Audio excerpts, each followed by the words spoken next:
آپ دیکھ رہے ہیں K20 نیوز پاکستان کی آواز۔ عمران خان کا جیل سے پیغام، حکومت، اسٹیبلشمنٹ اور اوورسیز پاکستانیوں کے نام۔ عمران خان نے سب سے پہلا کام جو موجودہ قیادت سے کرنے کے لیے کہا ہے وہ مذاکرات کو ختم کرنا ہے۔ عمران خان کا کہنا ہے کہ یہ لوگ مذاکرات کے نام پر وقت برباد کر رہے ہیں۔ یہ ملک اور قوم کے خیر خواہ نہیں ہے۔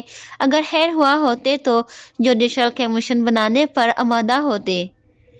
عمران خان کا کہنا ہے کہ تمام سیاسی جماعتوں سے رابطہ کیا جائے۔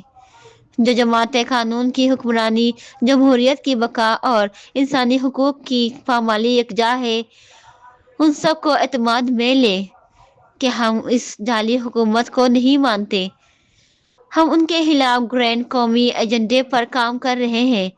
ملک میں ہر طرف عدم استحکام کے دے رہے ہیں، جس کے بعد موجودہ PTI قیادت کی جانب سے مولانا فضل الرحمان سے رابطہ کیا گیا، جس کے بعد دونوں کے درمیان ملاقات کرنے پر اتفاق ہوا اور اگلے ہفتے ملاقات طے پا گئی۔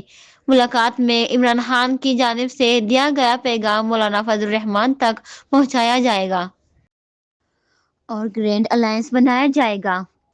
عمران خان کا کہنا تھا کہ میں اسٹیبلشمنٹ سے اپنے لیے کچھ نہیں چاہتا، میں صرف ملک اور قوم کی بہتری چاہتا ہوں، اور ویسے بھی اصلی کنٹرول تو اسٹیبلشمنٹ کے ہاتھ میں ہی ہے۔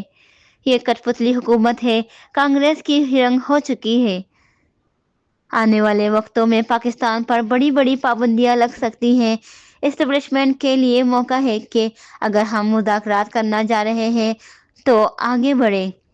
عمران خان کا اوورسیز پاکستانیوں کے لیے کہنا تھا کہ اس حکومت کے رہتے ہوئے ترسیلات زر بھیجنا اپنے ہاتھ خون سے رگڑنے کے مترادف ہے۔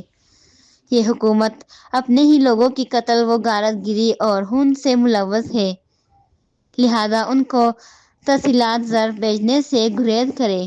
جو بائیکاٹ ہم نے شروع کیا تھا اس پر سختی سے عمل کرے۔